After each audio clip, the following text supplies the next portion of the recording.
A. Scott Berg, author of Lindbergh, little note in the back of your book says, Katharine Hepburn has been your Lady Bountiful for 2 decades. What's that all about?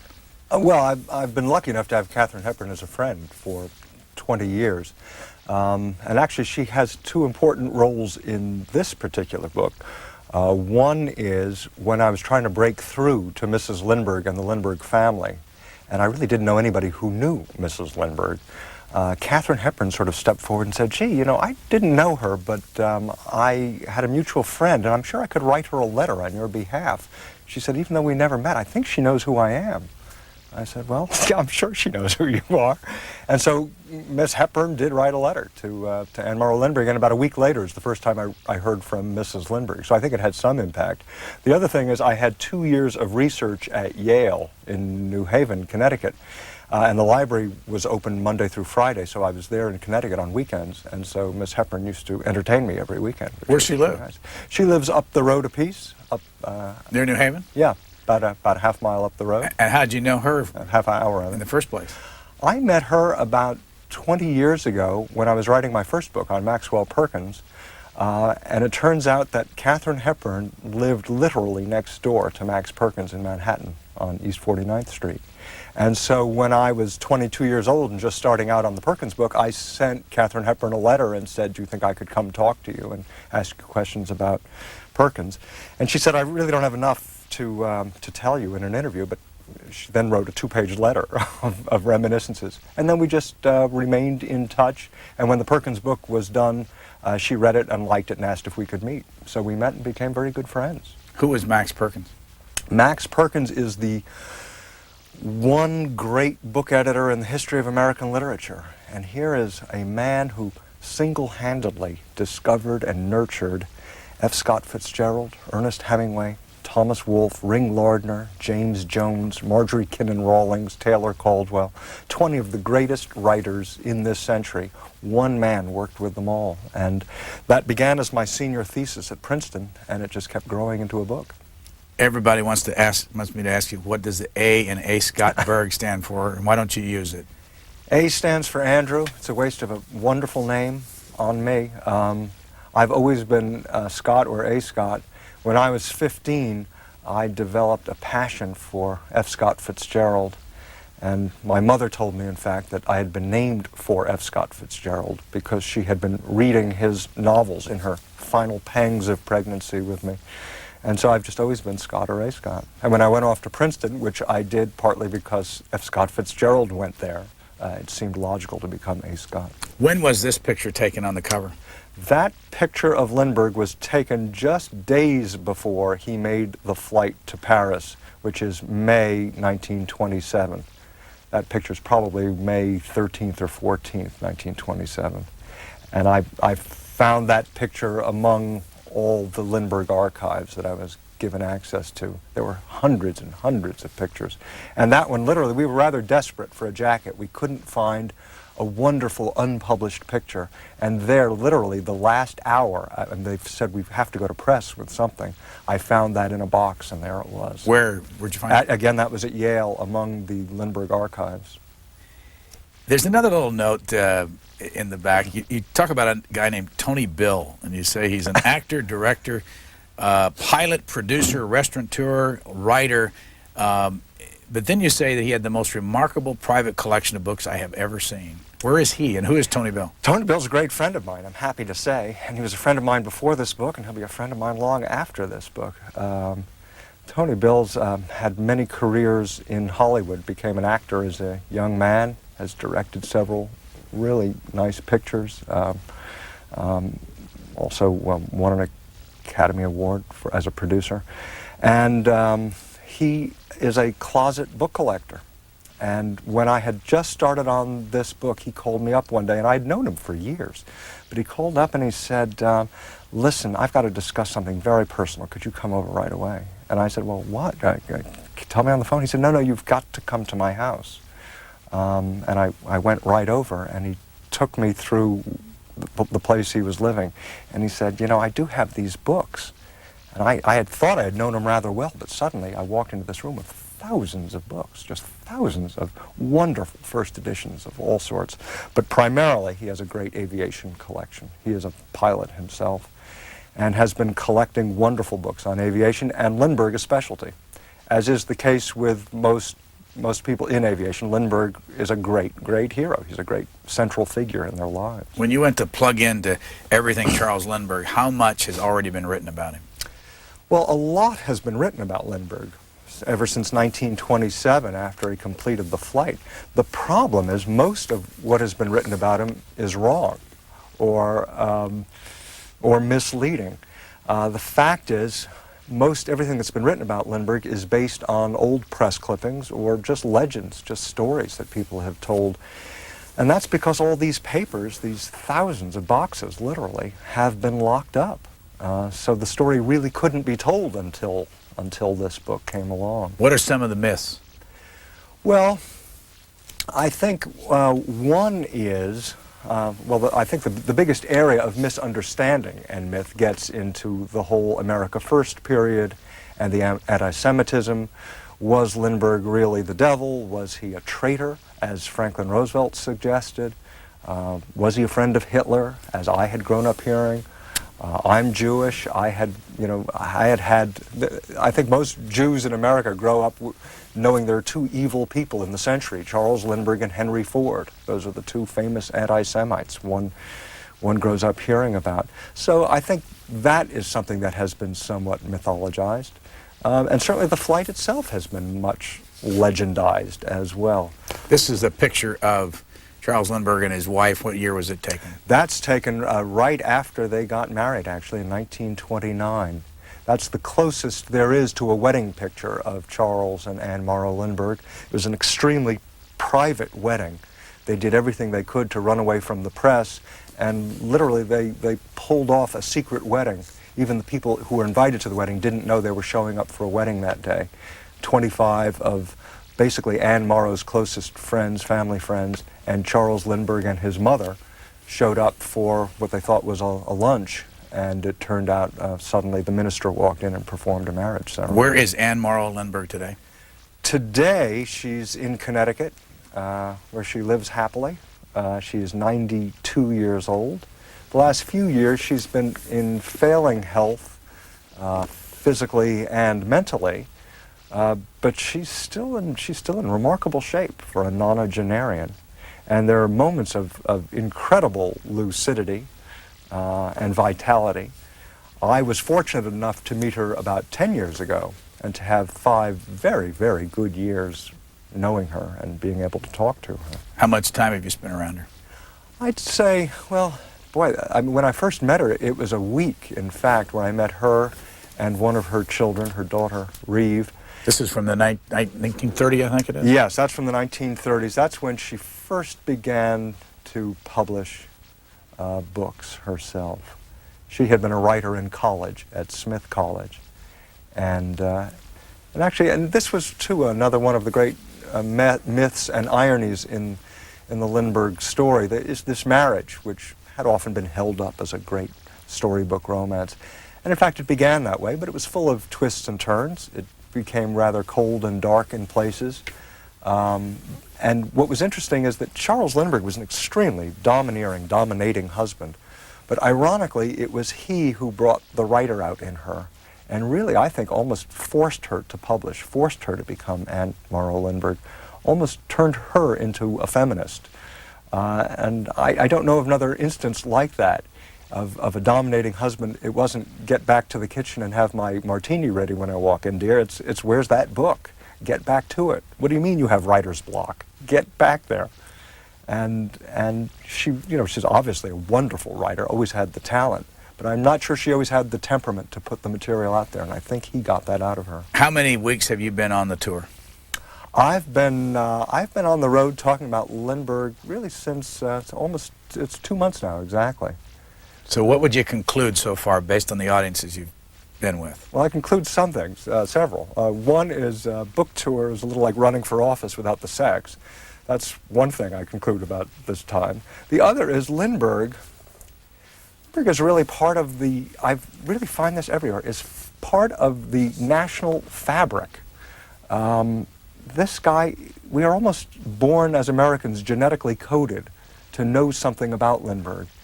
Even young people who don't remember him or know much about him do somehow know the name. They know he flew to Paris. They know a baby was kidnapped. So it's remarkable for me to find that. The other thing I have found always when I walk into a room is the polarity that exists about Lindbergh. There are people who still absolutely worship this man, or there are people who utterly demonize him. They think, you know, he is one of the horrors of the 20th century. And what I have found, of course, is that he was neither a god nor the devil. He was a flawed, mortal human being. When did he die? He died in 1974 of cancer. He had had cancer a little earlier. They thought he had licked it. And then he was suddenly given a basically 2-week death sentence from a doctor while he was in New York City. You have a picture, the last picture you have in the book, and by the way, you have 20 pages of pictures. Yes, you've got a lot of, yeah. Where is this? That picture is taken in Tonga, actually. Lindbergh spent the last several years of his life in the South Pacific a lot, traveling around the world all the time, all his life, but he really did fall in love with the South Pacific later in life, and in fact is buried in Hawaii. How old was he when he died? He was 72.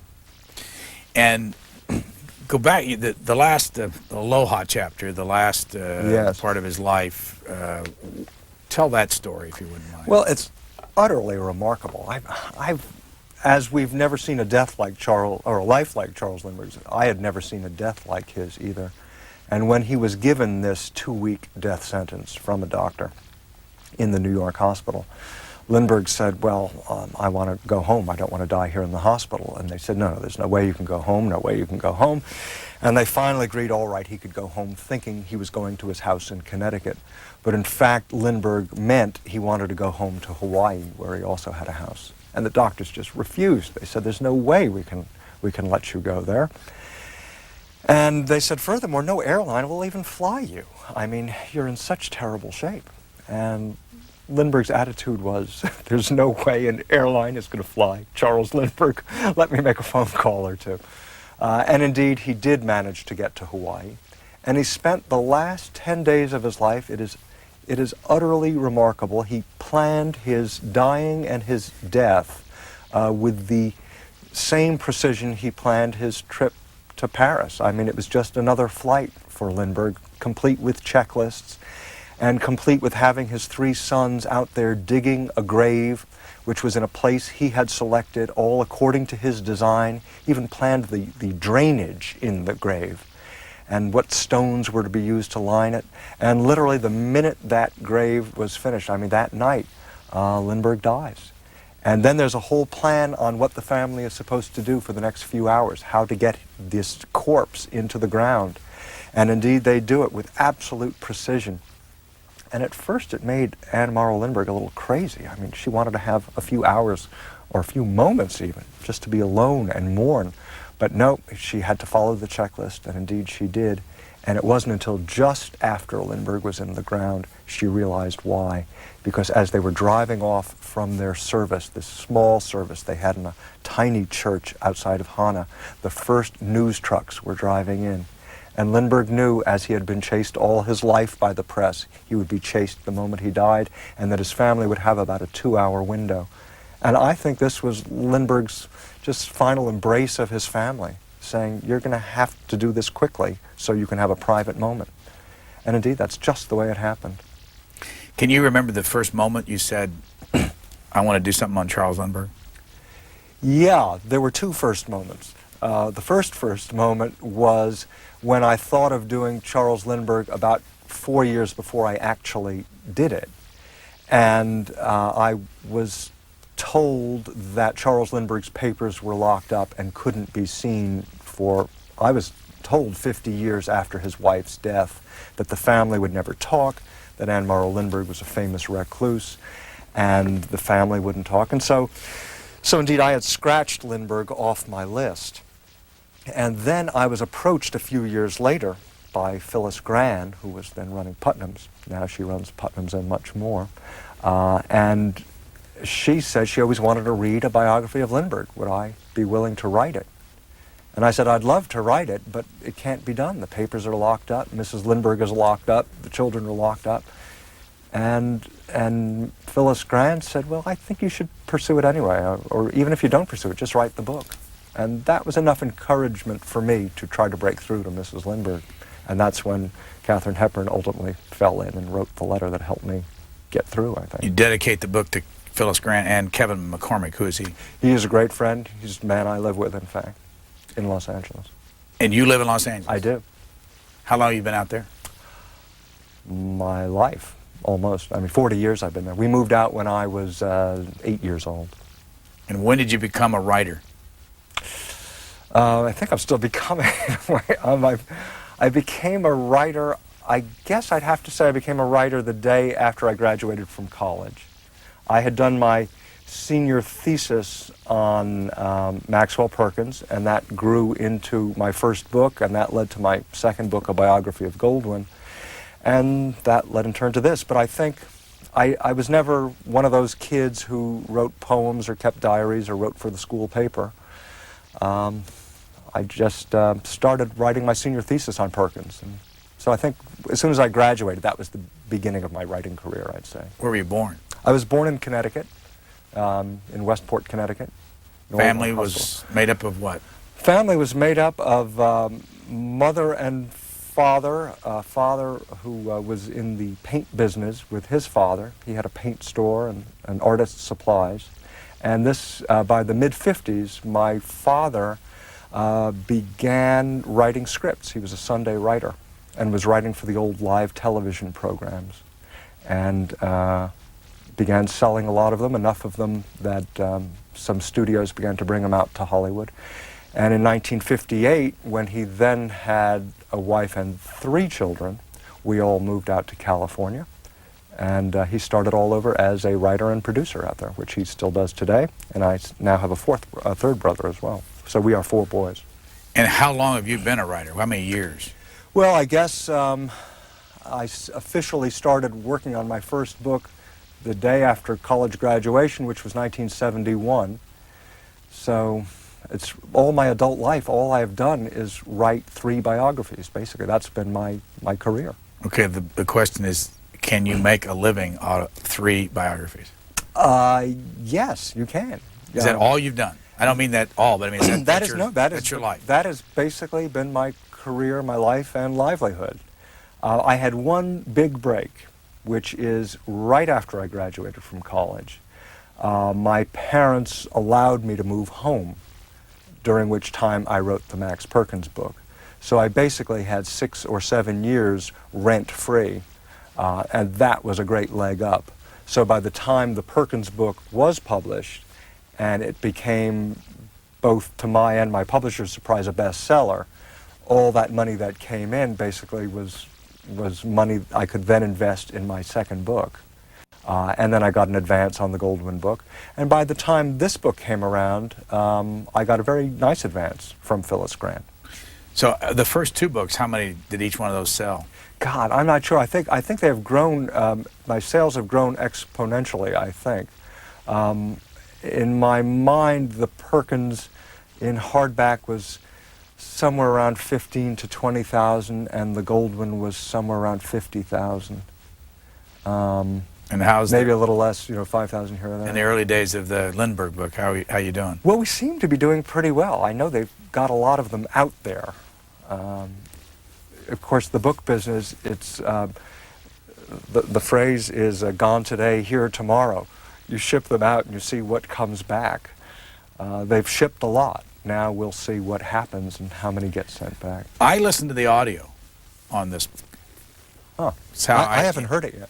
How big a deal is that for an author? Well, I think it can be a big deal, especially if a movie star comes along and decides to do it. I think Brad Pitt, for example, read a book that he really liked a lot. I forget which it was, and he did an audio of it. And I'm not sure the author's picture is on the case, but I'm sure Brad Pitt's is, and I think that would sell a lot.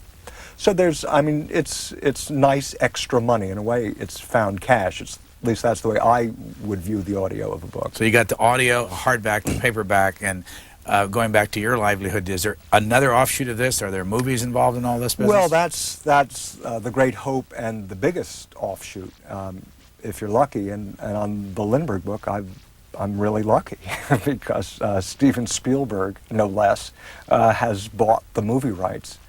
And often authors do very well just optioning their book, having somebody from Hollywood take it off the market for a year or two. But in this case, he and DreamWorks, his company, just bought the rights outright, which was unusual in another way in that they bought it before they had read it. So that was really nice. And that, too, allows me the luxury of picking, choosing, writing how I want. But I've always been very deliberate about my books here. Each of them has taken almost a decade. So when did you start on this book? I started that book, officially I started in the spring of 1990. That's when Mrs. Lindbergh signed off. But I had done a good 6 months of research before that, just in libraries, second-hand research, secondary sources. So I'd say it's been 9.5 years now that I've been living with him. One of the things that you have in the book, I assume that maybe it hasn't been anywhere else, is the whole thing about the photographers breaking into the morgue and opening the casket of the baby Lindbergh after the baby was found. And here's a picture of the baby. This was a beautiful baby. This was the most famous baby in the world. This was baby Lindy, the young eaglet. What year was all this? Well, the baby was born in 1930. He was kidnapped March 1st of 1932. And he was found about 10 weeks later, half buried in a ditch about 75 feet off a back road in New Jersey, just a few miles from the Lindbergh house. And indeed, this, I think, was journalism, mass hysteria at its all-time low. But you didn't publish the picture. No, I didn't publish the picture. I had, access to the picture, but I thought, boy, what's the point of, a picture of a dead baby? I mean, how widely was it published back then? It wasn't widely published, but it was out there. It was a picture one could buy on the street, in fact. What is most interesting about the picture, I think, is that for Lindbergh, I think that was the lowest moment in his life. I think that was the ugliest moment of his life that he carried with him all his life. Whenever anybody talked about the press, he would say, "Don't talk to me about the press. They took a picture of my dead baby." Who's this man? That man is Bruno Richard Hauptmann, who is the man apprehended, tried, and executed for kidnapping and killing the Lindbergh baby. And he went to the electric chair in New Jersey proclaiming his innocence. They ever, he never admitted that? Never did, and in fact, he left a magazine article behind to be published after his execution, suggesting they've killed the wrong man. And indeed, this has kept speculation going, it's kept the debate going for 60 years now. Why did he kill this baby? I think the killing was accidental. I think the kidnapping was premeditated. Kidnapping had sort of become the crime du jour back in the 30s. It was the Depression. Kidnapping seemed like a neat, easy, clean crime, very easy to come along. Parents let their children play on the street, play in sandboxes, play in the park. Very easy to come along and just snatch a child. And that was that. Write a ransom note. There'll be a quick exchange of cash in most cases, and that's that. How was this baby stolen?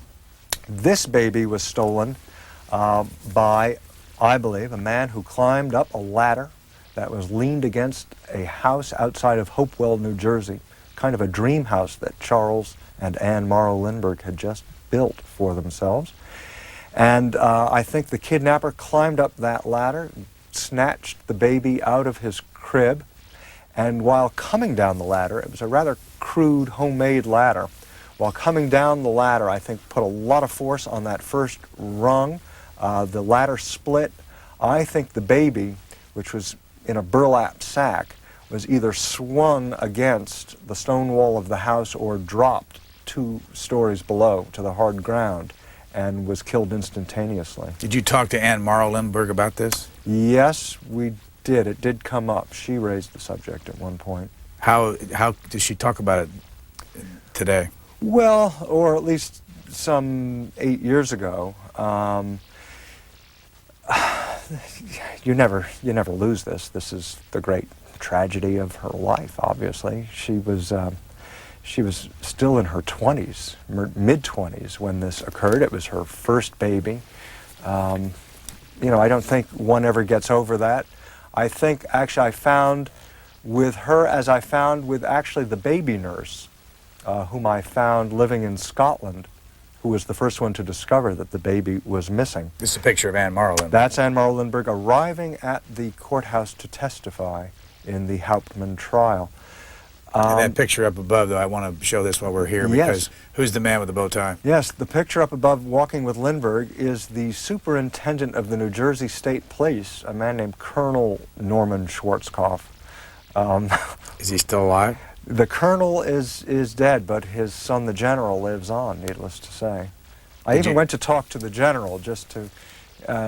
General Schwarzkopf was not around during the crime, but I wanted to see what it was like to grow up in the Schwarzkopf household. What did that Lindbergh crime loom? Did it linger in the house? And indeed it did. In what way?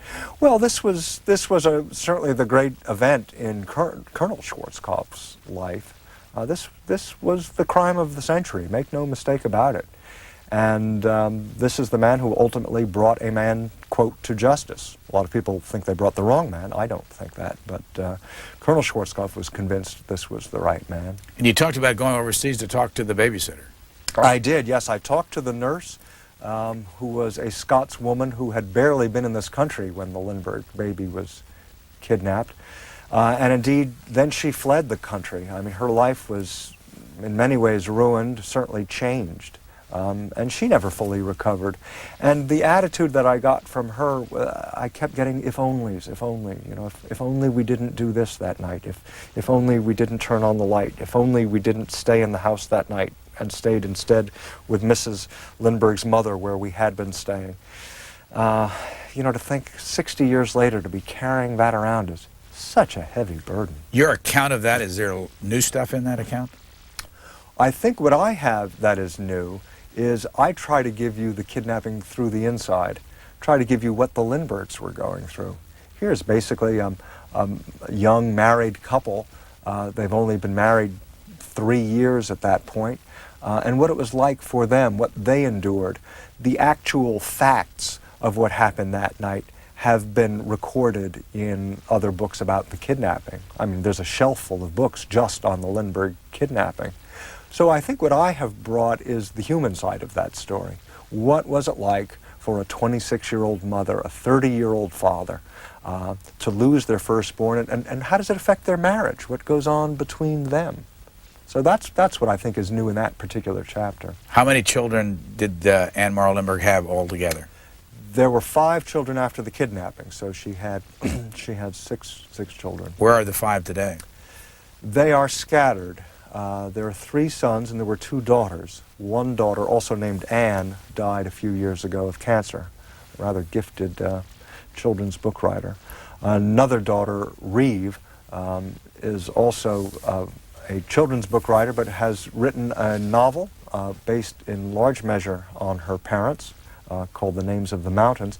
And she has out right now a rather wonderful memoir called Under a Wing, which I think is a great, great title, a phrase that her father used in one of his books as well. Did you talk to the children? I did. I talked to them at great length. I talked to the 3 sons as well, who are scattered about, one living in Brazil, one now in West Virginia. And Who's the one on top? I'm sorry to interrupt. The one on top is the eldest son, that is the firstborn after the kidnapped child. That's John Lindbergh, who has spent his life mostly in or under water. Who's the middle? The middle is Land Lindbergh, who is a rancher, and the bottom photo is the youngest Lindbergh son, who is Scott, who is an animal behaviorist, and he lives now in Brazil. They're all great combinations of each of their parents. It's a very strong gene pool, and I saw all aspects of both parents feeding into all 5 children. Some quick things. Charles Lindbergh was born where? He was born in Detroit, Michigan, primarily because his mother's family were doctors in Detroit. But in fact, they moved as soon as he was born to the main residence where the Lindberghs had been living, the Lindbergh parents, and that was in Little Falls, Minnesota. What did his father do? His father is a fascinating creature. His father began as a country lawyer, and there was something almost Lincoln-esque about him in Minnesota. He entered politics and in fact became a 5-term congressman, serving here between 1907 and 1917. Very controversial, farmer labor, very progressive, outspoken, one of the leading congressmen to go after the money trust in this country. That's Lindbergh's mother, Evangeline Lodge Land Lindbergh, who was a very independent soul, an early feminist in her way, actually. Became a school teacher, went to college, which very few women did at the turn of the century, of course.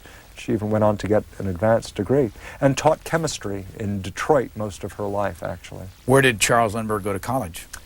Charles Lindbergh went to the University of Wisconsin at Madison in body, not much in mind, though. And in fact, he was kicked out of school his sophomore year. Terrible student, totally distracted student. Where is this picture from? And that picture is taken just as he is getting kicked out of college. He loved his Excelsior motorcycle. And in fact, he rode that motorcycle from Minnesota to Madison, Wisconsin when he started school.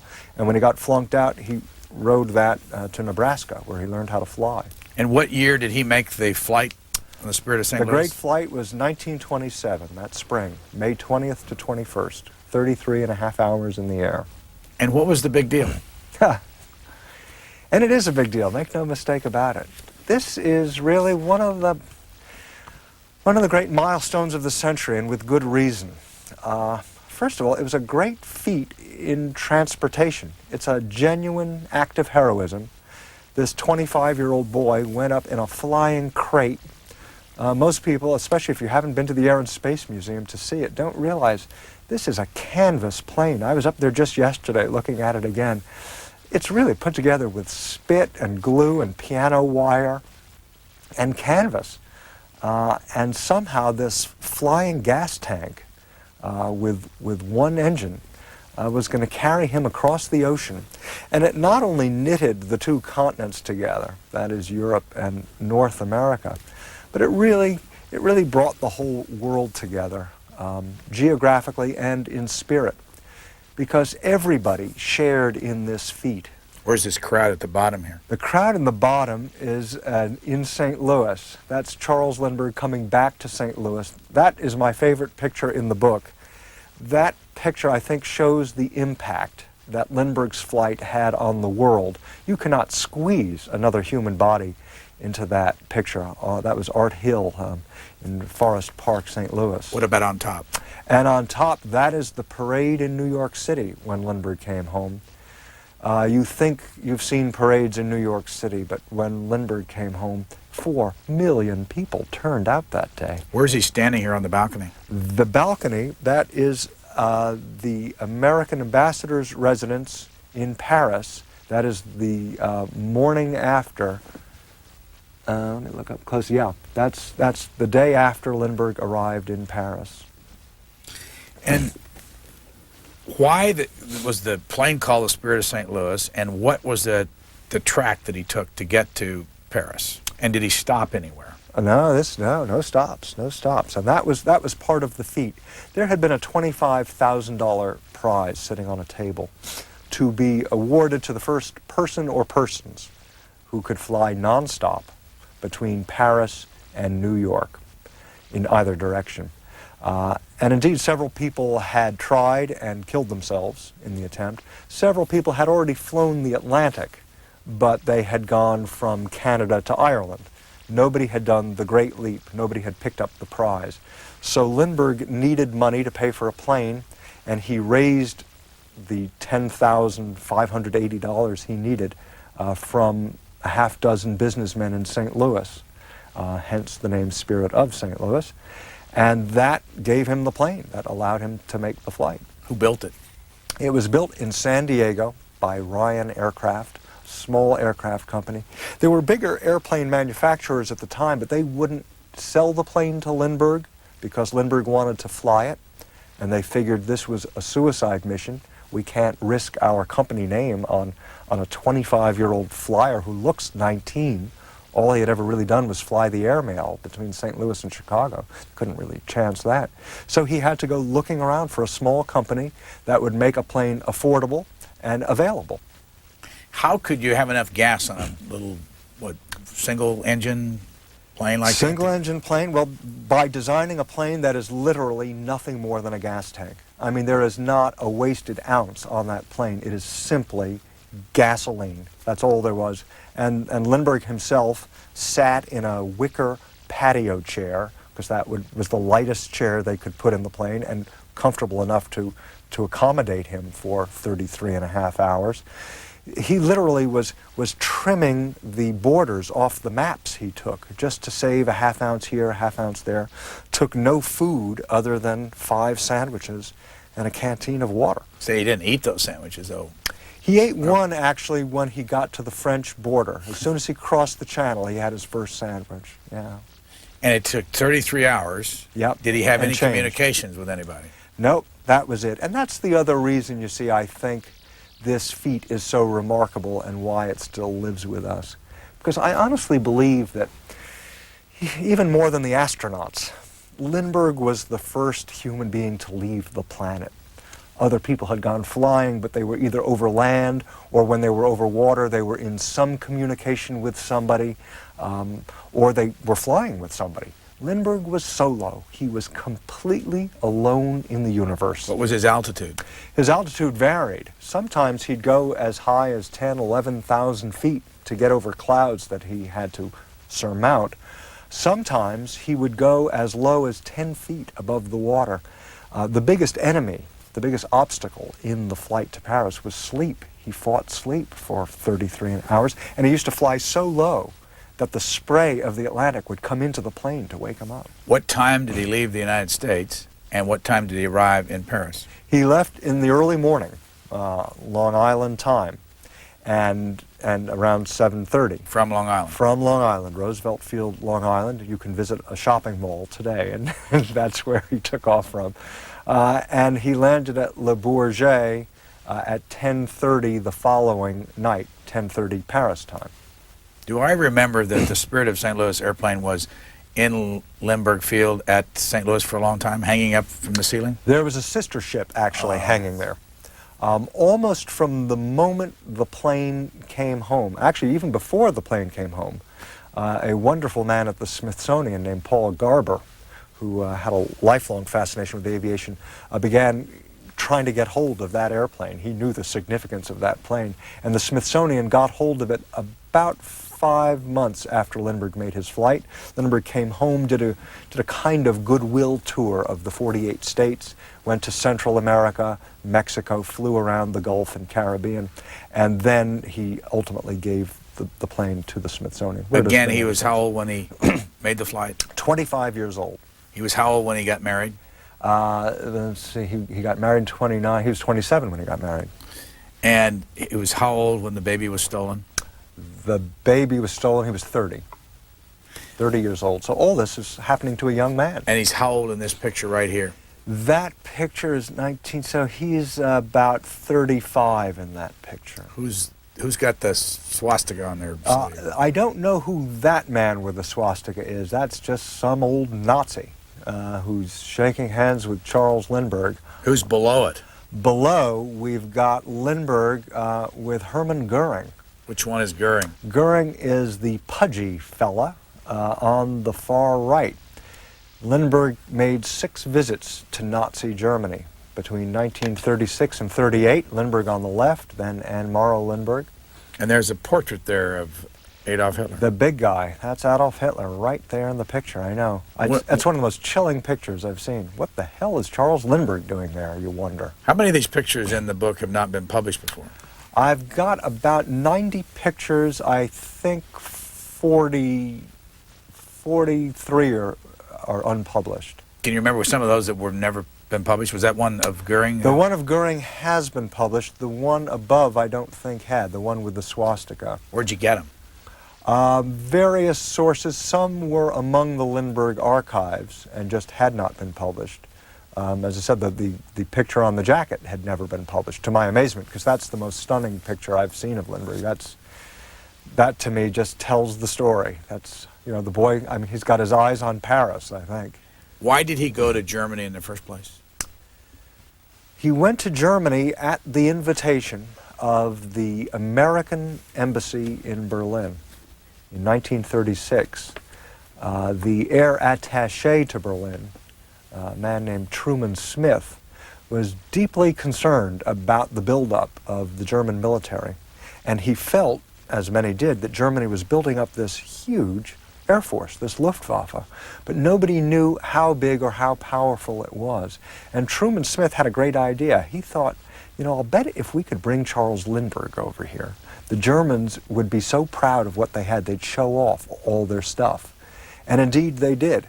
So Lindbergh came over and paid 6 visits and got to visit just about every place he wanted to see. What years? 36, 37, and 38. Who hung the Hitler medal around his neck?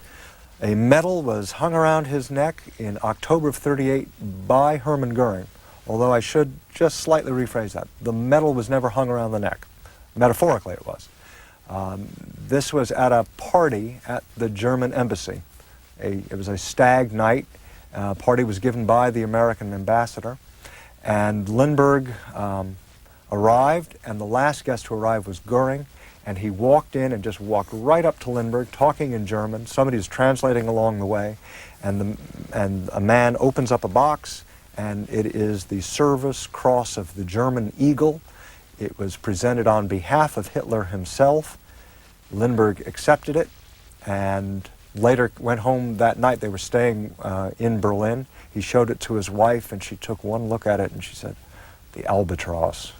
So they knew, or she knew, there was something that was going to plague her husband for the rest of his life about that medal. And How did it become a plague for him? Well, in his mind, he kept insisting it didn't become a plague. He said he never really thought twice about it. But the truth of the matter is, Lindbergh came back to America shortly thereafter, in early '39, to start speaking out against American intervention into a war he felt was about to break out, what became the America First movement. Where's this picture? That particular picture is taken in Fort Wayne, Indiana, which was one of about 15 speeches Lindbergh gave on behalf of America First. A much misunderstood movement. Sergeant Shriver, Potter Stewart, Jerry Ford, Burton Wheeler. Who are all these people, and why are they associated with America First? To say nothing of Norman Thomas, too. And there's a photograph of Norman Thomas right up here, and where is he? Far right? Norman Thomas is on the far right, looking at it. And who was Norman Thomas? Norman Thomas was the leading socialist in this country, ran for president on the socialist ticket, in fact, and one of the great gentlemen, too, who ever entered politics. But how did Jerry Ford and Sergeant Shriver and Potter Stewart, and are there others? Yeah, there are a handful of others. Kingman Brewster, who became president of Yale University, presiding over the university during the great Vietnam debate. Also, R. Douglas Stewart Jr., Bob Stewart, a Princetonian who went to Yale Law School and later ran Quaker Oats. He was very active in starting this as well. Richard Moore, who later became an ambassador to Ireland. Peter Dominic, who became senator from Colorado. And most of these men were young men. Most of them were college students. And to my amazement, America First actually began. I mean, literally, the roots of America First were on the Yale campus in New Haven, when about a half dozen students got together, not to protest the war, but to say what Lindbergh believed, that this is a European war going on, And the best thing America can do is stay out of it. Let them duke it out, and let us defend America first. Lindbergh believed the most important thing America could be doing at this time was building up our own armed forces, especially an air force. He felt we had a very, very incomplete air force in 1939, 1940. And indeed, the U.S. government was only just starting to wake up, largely because of Lindbergh's call to arms. You alluded to this early in the discussion. I'm going to read something and tell me where this comes from. The steward tells me that most of the Jewish passengers are sick. Imagine the United States taking these Jews in addition to those we already have. There are too many in places like New York already. A few Jews add strength and character to a country, but too many create chaos, and we are getting too many. This present immigration will have its reaction. Yes, indeed. Never published. That was never published. Charles Lindbergh kept very complete diaries from the late 30s through the war. And indeed, a big volume, a fat 1,000-page volume, was published called Wartime Journals. I went through Lindbergh's original journals, not the published version, or I went through both. And that passage you just read was a paragraph that he hand wrote, but chose not to publish. And that, to me, was extremely telling. And I found, well, 4 or 5 such passages that he chose not to publish, all of which were about Jews, anti-Semitism, or the Third Reich. Where does this come from? I'm not attacking either the Jewish or the British people, he said. Both races I admire.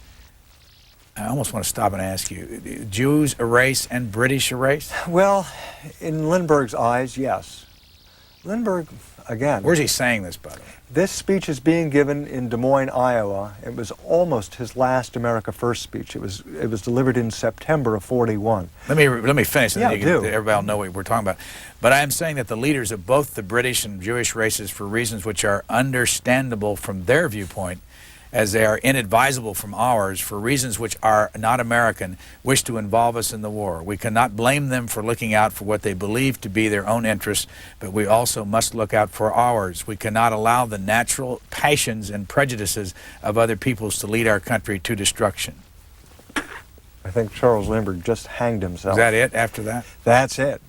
That speech, again, that was an America First speech in September, and we're now 3 months before Pearl Harbor, the great debate of American intervention, and it was one of the great debates in American history, was going on. Lindbergh had been winning that debate against Franklin Roosevelt, Lindbergh was trying to keep America out of the war, but was beginning to lose ground, lose popularity, and he felt he had to kind of drop a bomb to wake everybody up, and that was what he dropped in September of '41, naming 3 groups who wanted to get in, talking about these races, the Jewish race, the British race. What was the reaction? You talk about a train ride. He didn't even know what was going on. And then he got on a train. So indeed, to go back home. He was then living in Massachusetts, and he had no idea what the reaction was until he arrived. And there was practically a lynching mob. I mean, even people who had supported America First suddenly distancing themselves from Charles Lindbergh.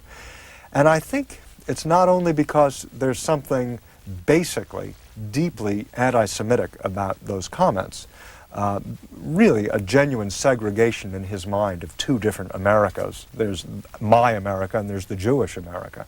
That's one thing that's going on. But I think, because I think this was largely an anti-Semitic nation, I think what really done him in there was that it was un-American. It violated the melting pot theory, e pluribus unum. You said you were Jewish. Do you think he was an anti-Semite? I do. I think he was an unconscious, genteel anti-Semite. I truly believe Lindbergh believed he was not anti-Semitic. He believed in that speech that you quoted that Lindbergh thought he was expressing great tolerance toward the Jews. But just in talking about them as a separate class, he was revealing a kind of segregation, a separate but equal. Where was this picture taken up top? The upper picture there, that's taken in Bavaria, and that was in the 50s. That's sort of mid-century, middle age, and that's Anne Morrow and Charles Lindbergh, really in the middle of their marriage. Where did he live during his life? Lindbergh really never lived anywhere. they had residences here and there, and they had many residences. But Lindbergh, and this was interesting in putting his childhood together, he had a very peripatetic childhood. He was a lifelong vagabond. What's that picture on top there that we were just saying? On top, that picture is taken in the Philippines. Lindbergh did a lot of traveling, especially in the last 25, 30 years of his life, largely on behalf of conservationist causes. But he fell madly in love with the Philippines. What about the picture on the bottom? And just below that is Indonesia. Again, this whole sector of the world. He was visiting partly, formally, he was traveling all around the world on Pan-American business because he sat on the board of Pan Am. But in fact, what he was doing was conservation work. Vietnam? That's Vietnam, which he visited. That was a Pan Am trip that he visited Vietnam for. Middle of the war? The war was just kicking in. And then there's a picture right below that of some famous faces. I just love this picture. Wally Schirra, Bill Anders, Jim Lovell, Hubert Humphrey. It looks like, is that Jim Webb in the back? Yeah, exactly. And Lady Bird Johnson, Lyndon Yes. Johnson, and then Charles Lindbergh signing what? Signing autographs, because ask an astronaut who his hero is, and I think 9 out of 10 will name Charles Lindbergh. But had he recovered from his anti-Semitism? He had sprung back a lot. You know, right after World War II, I mean, literally a week after VE Day, Lindbergh was, and now after Franklin Roosevelt has died, Lindbergh's great enemy, the Truman administration and subsequent presidential administrations really embraced Lindbergh, began to bring him back. Eisenhower made him a general, in fact.